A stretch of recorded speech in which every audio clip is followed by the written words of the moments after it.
La realidad de la Iglesia cristiana se manifiesta tanto en el oficio universal de cada creyente como en el ejercicio de los oficios especiales. Cada miembro es profeta, es sacerdote y es rey, y a la vez los pastores, los ancianos y los diáconos representan a Cristo en el gobierno de la Iglesia.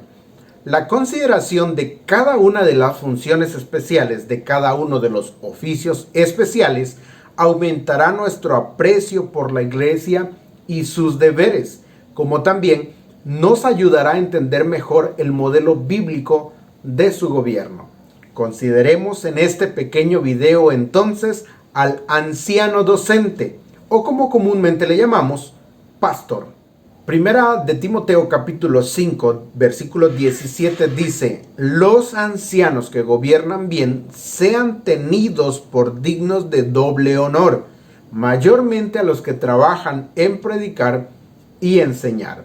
Haremos mención de una dignidad especial a diferencia de los demás oficiales de la iglesia, y esta dignidad especial está en función del oficio y no de la persona propia. En este punto, hacemos referencia particular a lo que dice Pablo a su alumno Timoteo en su primera carta y al hecho de que Pablo, inspirado por el Espíritu Santo, hace provisión para el sostén del pastor en la economía de la iglesia, lo que no hace con los otros oficios. Es importante mencionar también que estamos hablando de una dignidad especial en los pastores, no de una dignidad superior. Es decir, los pastores no son de mayor rango o categoría en la iglesia de Cristo, sino que tienen una dignidad especial en la esencia del funcionamiento de la iglesia. La dignidad especial en el oficio del pastor, a diferencia de los ancianos y diáconos, se debe en primer lugar a que requiere cierto tipo de competencia profesional, ciertos talentos y preparación para el desarrollo del oficio. Necesita capacidades y habilidades que no se requiere de los otros oficiales, y sin olvidar que requiere tiempo completo. Es por ello que Pablo, dirigido por el Espíritu Santo, exhorta a las iglesias a hacer provisión en la economía para el sostén del pastor. En segundo lugar, la dignidad del oficio se deriva de la íntima asociación con la palabra de Dios. El oficio es digno precisamente por lo que en el oficio se tiene que administrar. Segunda a Timoteo capítulo 2 versículo 15 nos dice que el pastor tiene que ser un obrero, un artesano que sepa usar bien la palabra de verdad. Ahí vemos su capacidad profesional y el objeto que administra. Estos dos aspectos dan una dignidad especial al oficio. Si la dignidad del oficio se debe al hecho de que es la palabra de verdad la que se administra, tenemos que concluir que la tarea central del oficio es la de administrar esa palabra. El vocablo pastor que se emplea en el Nuevo Testamento para referirse al anciano docente quiere decir el que da de comer. Y Jesús, cuando hablaba a Pedro restaurándolo a su oficio, hace énfasis en esto, pues las palabras apacentar y pastorear en el original quieren decir dar pasto a los animales. Vemos entonces que el oficio no solamente tiene una dignidad especial, sino una utilidad especial, pues tiene que capacitar a los creyentes para su tarea de vivir cristianamente y de ser testigos donde quiera que estén. Su relación con los otros oficiales de la iglesia no es la de director o jefe, sino de maestro y guía en la palabra de Dios. Si bien es cierto, las decisiones de la iglesia se deben tomar en conjunto con los demás oficiales, pero el pastor tiene la responsabilidad de enseñarles las bases bíblicas para tomar buenas decisiones.